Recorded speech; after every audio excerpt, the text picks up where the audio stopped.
little bit tight. You don't have the biggest crowd. Tomlin.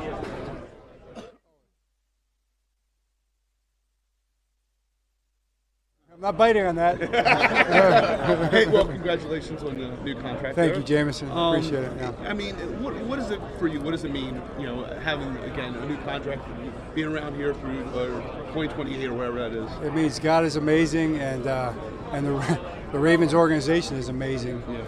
I was talking to actually my agent, and he had said something to me. It really was just really a telling thing. He said, "You're 5 for 5 in your head coaching career." I kind of looked at him like you guys are all looking at me right now. Yeah. He said, "You're 5 for 5." He said, "You've had the 2 best team presidents in the NFL. You've had the 2 best general managers in the NFL, and you've got the best owner in the National Football League. 5 for 5." So that's the blessing, and that's why that's why we're at where we're at right now with that. So I'm very grateful for that. Now, when you get the new deal and you know about the extra, have you ever thought about how much longer you want to be? I mean, it's 18 years now. Yeah, no, I'm happy to be alive. I hope that continues for a while. People I say to my dad, you'll say happy birthday or you're feeling older or whatever. Right. It's like, hey, it's better than the alternative, So let's keep rolling. But really, what you think about, honestly, is how are we going to get better today? How can we get better? What do we need to do? Your players, coaches, so you schemes. never think about big picture of like. Not really. I mean, everybody thinks about it, but it's not really. It's not forefront of my mind. I just hope I make it there to make a decision. At some point in time. It'd be nice. I'll still be breathing. Have you ever had those conversations with dad, people close to you, whatever, about? Well, my dad has the best advice. I think my brother shared this recently. He said, "Hey, you coach until you just can't take it anymore, until it's just too much, and you just there's no way you want to do it. You don't even want to come to work anymore. And when you get to that point, you coach for 2 more years, and then you move on." So that's Dad's advice. John, we haven't talked to you since some of the free agent activity, some of the losses. What do you like about where your roster is now at this point as we move closer to the draft? Yeah, I mean, I think the best way to describe it, I love the fact that we can line up and play right now. I've heard it said before, and it's a good philosophy. We don't play any games till September, so when you have issues or holes, if you want to call it that, you do have time to get better. But we could play a game right now with our roster. We have a really good roster right now. I love our players. I love our depth even. Not that we can't get better. So what our mission right now is to try to improve, is to try to take it to the next level. And the way the roster is set up, it gives us an opportunity to really to go after the best player we can get, whatever the position might be, to improve our team and make the whole better. So I'm looking forward to the draft. We still have some options in free agency. Keep improving. DeAndre Hopkins to the wide receiver. Oh yeah, D-Hop, man. I was in a parking lot in Tampa getting ready to go see my daughter play a lacrosse game, and we got on the phone, and had a chance to talk to him about what his vision was for his future and what he wanted to accomplish. And amazingly enough, it aligned perfectly with the Ravens' vision. It was right in line with what we're trying to do. And he's a guy that just I've always felt like should be a Raven. That was always something I always kind of watched him play when we're playing against him.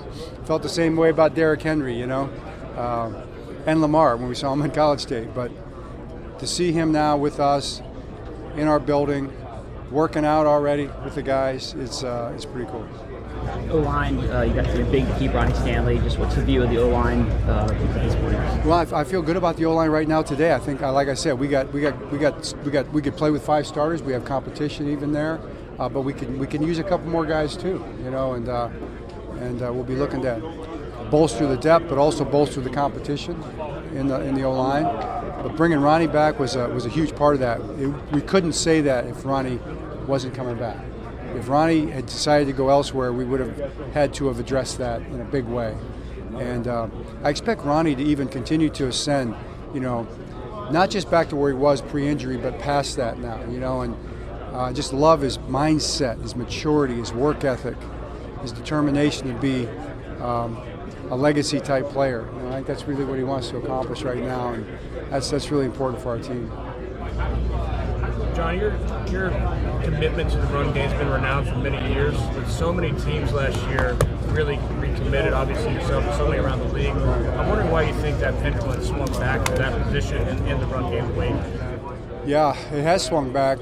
Probably people realize that that's football, and I think I've heard it said football or the NFL is a passing league, which it is, and the rules are kind of skewed that way a little bit. And it's tough to defend the great quarterbacks, but two-headed monster is better than one, and the ability to run the ball, I think, just adds a layer that is fundamental to the game. It's a physical game. If you can run the ball, you can control the ball. If you can stop the run, you can put the offense in tougher passing situations. So we've just always felt like it starts with stopping the run and running the ball. John, obviously there's a big vote coming on the tush-push the way the Eagles run the quarterback sneak. With a running quarterback like Lamar, do you feel one way or the other on the play? Well, we don't do it with Lamar. It's not something that we do. I feel like it's a football play. I mean, if it's determined that it's an injury risk play, which I think the doctors are concerned about right now, then that's something that we have to address. If we don't think it's an injury risk play, then it's just a play in football. So it's going to be. I'm looking forward to the discussion. We really haven't decided our position on that yet. Kind of want to hear some more of the conversation. What about the old rule that ball carriers weren't able to get pushed from behind? Right. Do you think going back to that can kind of alleviate some of the pressure around it? Well, yeah. I mean, it's if you want to be consistent, just take all those kind of pushing situations out of the game, right? Downfield or wherever they are. I mean, we can't push the quarterback. Maybe we shouldn't be able to push the guards either. We can't push the defensive lineman on a field goal rush. Why are we pushing the guards? If you want to make that a rule, it might make sense to make it comprehensive. But right now, it's pretty narrowly written. So we'll have to see what happens. John, speaking of running backs, Keaton Mitchell, last year out and coming back from the injury, that's a tough year. You talk about maybe his off-season progress and where you think he may be for next year. Right. Well, that's a great question. I do think Cliff, he's been on schedule, he's been on track. That was a really tough injury. So the fact that he got back when he did was, to me, almost like miraculous, that he was out there playing it all. I'm almost certain, as much as you can be sure, he's going to be a whole nother level coming back in the spring and then again in the training camp, because he's going to be, a year and a half out of that deal. So this will be his second year. Most knee injuries, it's your second year. This one, I think that's especially true about. Go ahead, John. Where did you see Trenton Simpson develop last year, and how do you feel about the state of that positional group, especially with the loss of some of your depth guys? Say the second part again. How do you feel about the state of that positional group right now with the loss of some of your depth guys? Yeah, I feel great about the linebacker position. I think we do need some guys. I mean, we lost a bunch of guys. So we've got to replace those guys. I think we've got some good young guys coming up. William Quemco, nobody knows about him, but he played 2 games last year. I'm kind of excited him as a special teams guy and developing linebacker. But Trenton Simpson, expect him to be the starting early down will. We do a lot on passing downs with dime and different kind of personnel groups in the field. He can continue to grow into that, but I think he's going to take a big step this year. I remember Pat Queen took a big step his third year as well, so that would be probably our expectation. He's working hard, man. He's already in the building every single day. He's watching film on his own. He's in phenomenal shape. I'm sure he could play a game right now. So he cares, and that's where it starts. Can you talk about the loss of Brandon Stevens and the status of the secondary from your perspective? Well, yeah. I mean, Brandon, look what he accomplished. He didn't play defensive back until like his junior and senior year in college. Came in kind of like raw in that sense and became one of the better corners in the league last 2 years. And for him to get that kind of a contract and a deal, I got to know his family really well. His mom went through a situation with his brother, as you remember. For this to happen for him is a blessing, and so we're happy for him. Leaves us, needing a corner, but we got Cheeto, and that was a huge signing for us. So, and he's been one of the highest ranked corners when he's been healthy. So our goal is to get him back out there, get him healthy, really work with all the soft tissue stuff, and try to do the best we can to bring him back to where he at his high level of play. So he should help us. And we got TJ Tampa in the mix. I think TJ is going to take a big step. Health is big for him too. And then Jalen Armour-Davis is another guy with the health. So Jalen's always been talented, and he's always played well when he's been out there. So those are all guys in the conversation. and then our Darius, Darius can drop down into the nickel spot. So we've gotten answers. We could definitely add a guy in the draft too. So. Marlon, do you like him being inside or outside? I love Marlon anywhere. I like him on the field, but I do like him inside. I mean, he's a game changer in there. Nobody plays like Marlon. There's no nickel who plays the way Marlon plays in the slot. He can play outside with the best of them, but I don't think there's anybody like Marlon in the slot. Coach, could you discuss the keys to building you all's pass rush and the role of Chuck Smith in that? Right. Chuck Smith is, it's a unique guy, right? He's the pass rush. We call him the guru. He would probably blush if he heard me say that, but he's passionate about pass rush, and he brings that to the table with our guys. And we just figured if you have a skill that's really important, then it needs to be trained and taught every single day. And he does that. And he does the other things too. I mean, he coaches the position and the assignments. He coaches the position, but he focuses on all the guys, the defensive linemen, the edge rushers, the defensive backs, the linebackers, on their pass rush technique. So he does a great job. I'm really proud of Chuck. John, guys, Chuck down back. Two things. What's his role? I know it's a collaborative effort a lot of times back there, but how do you kind of see that playing out? His role specifically? Yeah, I think we got a good mix back there. Of course, Zach is a coordinator, is involved with every part of it, and then Chuck, and then Donald, and those three guys will be focusing on the back end. But Chuck brings that experience, and then Donald's a young guy.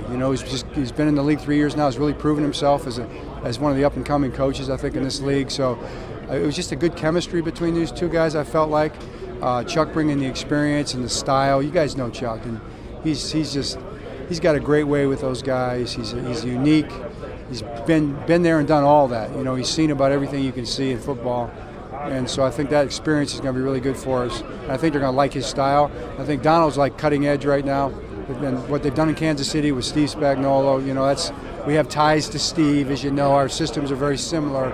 And for Donald to take a step with more responsibility with us is good too. So I'm very fired up about that situation. What prompted that? We heard Chuck talk about getting that phone call and it just kind of coming together. Yeah, you think about it, and I just kind of like, hey, I know this great secondary coach. I wonder if he'd be interested in coming back. And I didn't know. I didn't know because he's pretty happy out there. He's got the grandbabies, but his first. I think his answer was, when do we start? Let's get back to it. So that's Chuck. John, at the combine, you and Eric both said that you're starting to look at kickers as a possibility. When you're going into this draft, do you expect to draft a kicker going into this draft? That's a great question. I think there's a lot of good kickers in the draft, from what I'm told. Randy Brown is out there. He's been putting up the frequent flyer miles all over the country. The last Eddie texts me it's like Santa tracking Santa, on Christmas Eve. It's tracking Randy on the evaluation of kickers right now. But he's doing a great job with that. So he'll have his list. We'll look at those guys next week when we get back, and it definitely, it's obviously there's a lot of layers to that whole conversation, but it's something we would have to do no matter what. It's at this point in time, you got to look. You always got to do your due diligence. So we'll be prepared to do that draft day if we feel like we need to, and if the right guy's there. Coach, the way the defense came together near the end of last year, the defense, how much did that make you feel like, hey, that could be the kind of the starting point? Yeah. Going into this. That's exactly how it made me feel, Cliff. That's where we begin. I was surprised that we had to I was surprised in the midst of it that we were struggling the way we were, because I just felt like those weren't. You didn't see some of those problems cropping up the way you couldn't anticipate those coverage problems cropping up the way they did. But looking back on it, not so surprised. Just kind of what we went through, what we were dealing with, quarterbacks that we played, all those kind of things.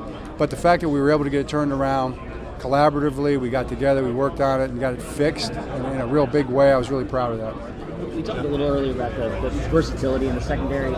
How big is it to add another safety to allow some of the, like Hamilton to move around and Darius to move around? How big a piece is that? Yeah, I think another safety in the mix playing would definitely do that. And I think we have the 2 young guys from last year who did a good job on special teams. So expect those guys in that conversation, or anybody that we might add in the draft or free agency still. But we like the moving parts. We like that. And that would help us. John, What you still. do you think changed from signing Marcus Williams to the biggest safety deal to him ending up being benched during the season? What do you think changed for him that led to that decline? That's a good question. I wish I had that answer. It's probably a lot to that. That it's hard to understand. But by no means do I think that he's not going to play really good football going forward. I've even said that before. I thought it would happen even last year at one point. So he's a talented guy. He's a very conscientious person. I was really just impressed with the way he handled it. I thought he handled it like a pro and like the good person that he is. He was a good teammate, and he'll do really well going forward, I'm sure, somewhere. John, there's been a lot of talk this offseason about Mark Andrews' status. Do you fully expect him to be on the team, and have you kind of talked to him throughout the offseason, given how his season ended last year? Yeah, we've been in contact, back and forth. I mean, it's not like guys want to hear from me every day, any of them. It's like, Coach, you call me again, But Mark's in a good place. He's working really hard. I do fully expect him to be playing for us next year. He's just too good a player. Obviously, with any player, there's always that. Any player. It's just coaches, players. It's the National Football League. That's part of the deal with things happening. So I never could say anybody. But Mark would be one of the few guys I would expect not to be here. So we'll see what happens. But I fully expect. My plans are that we've got Mark, we got Isaiah, we got Charlie, we got Pat Ricard, all in place doing all those jobs. John, can I ask you just really quickly about the tush push? I know there's been a lot of talk about it. I know you guys have used it with Mark Andrews. Kind of what your thoughts are on it and everything. Yeah, well, we like we said here a minute ago, it has to do with safety. So the doctors have some concerns. I think we just want to hear more about how the doctors feel about it in terms of there's not a lot of those plays so far. So if there's potential for a wrong kind of injury, then that we'll have to think about that. If they feel like it's safe or it can be made safe or whatever, then fine. But if it's safe, it's a football play, so we have no problem with it. If there's a problem with it safety-wise, then we need to consider what they're talking about. That's where we're at with it. Do you think that's the general sentiment? I mean, that if there's no safety issue raised, then people will be reluctant to vote it out? I don't know. That's a great question. I haven't really polled. I haven't done a poll on it. But if they have it still in the game, we'll still be doing it with Mark. And if they take it out of the game, then we won't. And that's pretty much where we're at with it football-wise. I have a question there about something the NFL is focusing on in this meeting is expanding the girls' flag football. Right.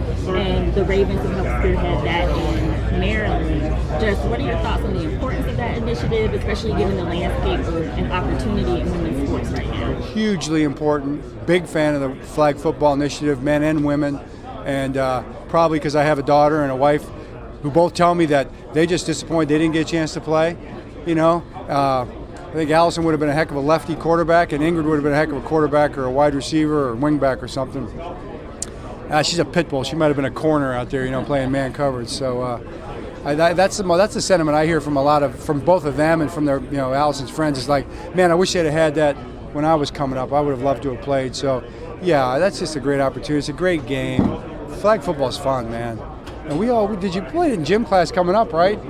You spin away and get to take the flag away. I think it's awesome. What are your thoughts now about the possibility of it being in the Olympics and them holding it maybe in July and having NFL players? Would you be in favor of losing some guys in training camp to the Olympic flag football? I didn't hear about that. No. I'm afraid I got a quarterback that'd probably be pretty good at it. So, I'm not big.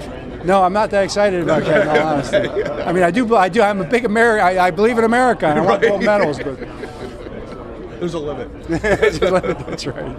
John, we're not supposed to talk to Eric here. Have you guys talked to Lamar at all? I mean, there's a lot being made about his contract again, which is fine this year, but does get up next year. Has there been any effort from the organization to try to, deal with his contract or maybe extend it? Right. There's been conversations about that internally, I know, How far along that is or whatever, I don't know. But I definitely think it's an obvious point that you're making. That's going to continue to have to be addressed, really, with all those guys. I mean, you just got to kind of manage that dance, the salary cap dance, and Lamar is the main part of that because he's the franchise player. So that's a possibility, I think. Sooner or later, definitely is going to have to happen. Is it hard to put a value in one Lamar? Yeah, I mean the value is the top. I mean when Lamar gets paid, he's going to be the highest paid player in football. Just like he was last time. I think every contract he signs, probably until he decides to hang up his cleats, he's going to be that guy. Lamar, are you looking forward to seeing his acting debut? I am looking forward to it. That facial expression that is in that clip, I've seen that look before. He's looked at me that way a couple times. It's a tough look right there, So, he's got the face of an actor, man. We just don't need to get too excited about the acting too early. Let's finish the football first. But I know he feels that way. So. You mentioned, broadly speaking, we try to get better every year. One of the things Ronnie Stanley said the other day was other week was we've got to stop, shooting ourselves in the foot. Get out of our own way. It's kind of how we phrased it. When you hear that, or when you look at step back from it, what do you think you guys need to look at do? Is it as simple as turnovers? Obviously, those going to be a big story there. Is it as simple as that, or is it much more nuanced? It's both. It's as simple as that, and then chasing that is always nuanced, So that's a theme that we've had here. We've had for 17 years is get out of our own way, be on the same page. We really want to be as in sync as we possibly can in everything we do. We try to chase every detail in terms of things that are important. Winning football, we call it. The winning football intangibles, the impactfuls, the importance to winning. Those are the things you want to be great at. And you're not going to be great. You're not going to necessarily be perfect at all those things in every game, but you want to chase perfection in every area. So you get into a game and things don't go your way. You get unlucky. The ball doesn't bounce your way. You make mistakes. The calls don't go your way. Whatever it might be, you're still so good in all the other areas that you're able to overcome those things and find a way to win the game irregardless.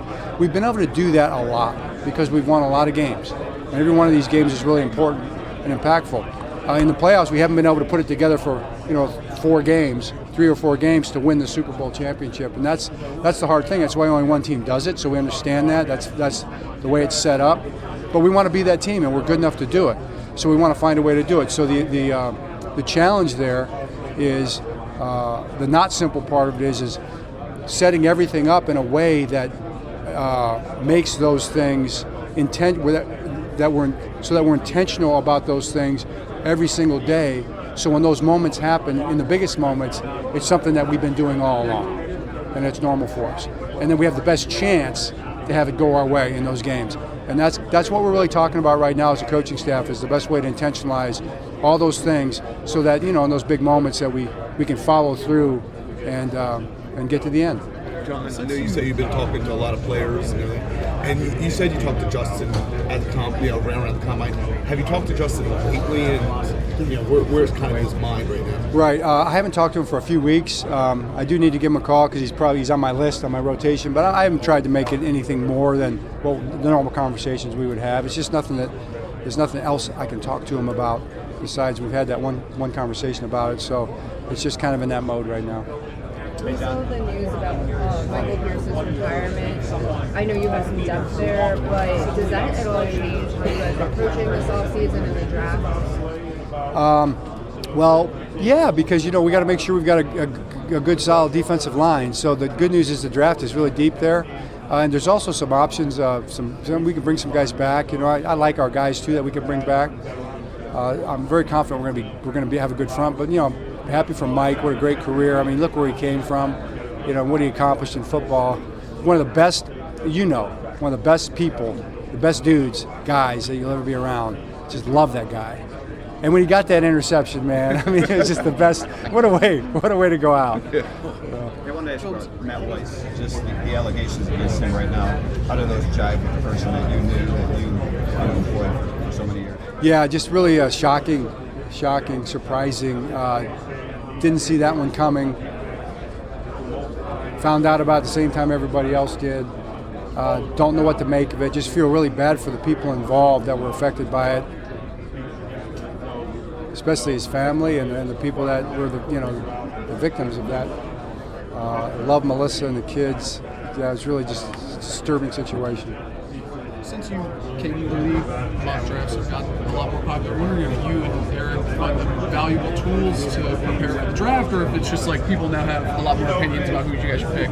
No, we do. Eric uses those to a great degree, the mock drafts, because it gives you a consensus basically on how the players are viewed, and it gives you an idea of where the players are going to basically be taken. So we look at those pretty thoroughly. Is that something you guys develop internally, or are you looking at a public consensus? Well, we're looking at all the different things that are published. I'm sure there's a lot of phone calls made too, especially by Eric. I don't really do that. I'm sure he does some polls himself, but there's so much information out there. It kind of gives you a pretty good view of how the draft is viewed. John, you had record setting here offensively, but the continuity you were able to keep with obviously Lamar, but Ty Monkey running back team, the nucleus of players that, how much you feel like this offense still hasn't reached its kind of its ceiling of what it can do? Well, I'm definitely banking on that. I mean, we're really looking to take the next step, the next iteration, 3.0 as we called it, to get this to the point where we're doing more things better. So we want to do more, and we want to do it fundamentally better. Those are two conflicting kind of principles or goals sometimes, but you got to chase conflicting principles. You got to chase things that are seemingly at odds with one another to be highly successful.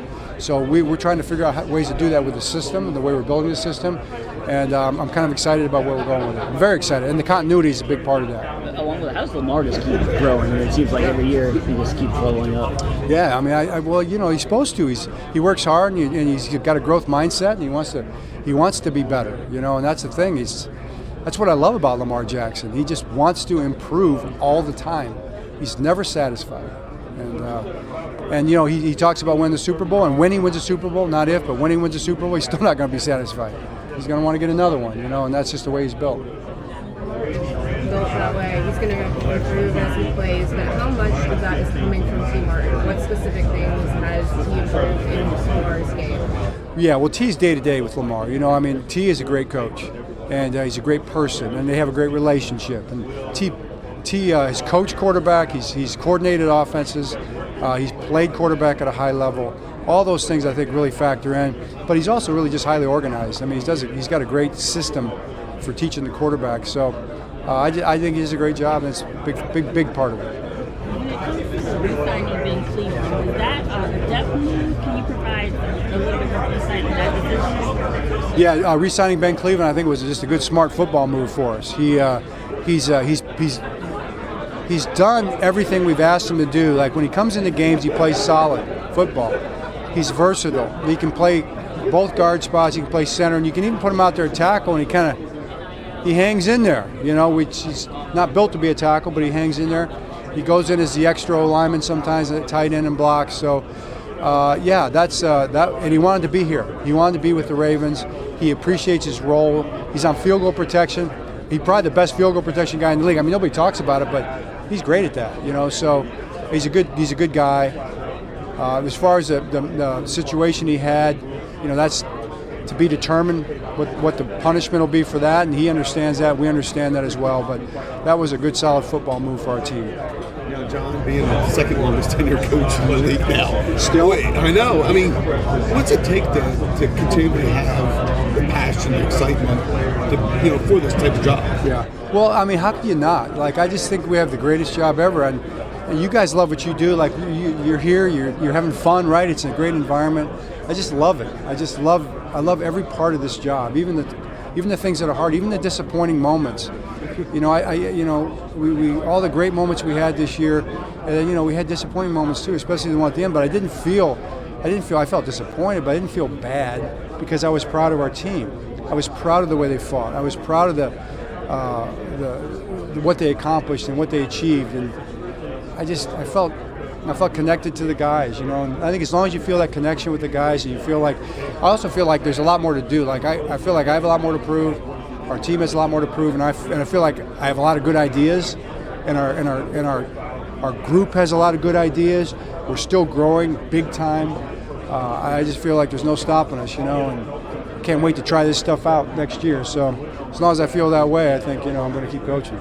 You do two more. Coach, I want to know, I was on another table, sorry about that, but I want to know your feeling about Lamar not winning the MVP. Well, he's my MVP. I can tell you that. Lamar Jackson, to me, is my MVP. But he has been every year. So he had a great season. He's a team player. That's what he cares about the most, and that's what's most important to Lamar and to all of us. But I'm always proud of Lamar. John, would you like to see Henry? I think that Henry is a priority to get Henry extended too. Definitely in the conversation. I know that's been talked about, and I'd love to see that get done as well. All right, thanks, Coach. All right, great.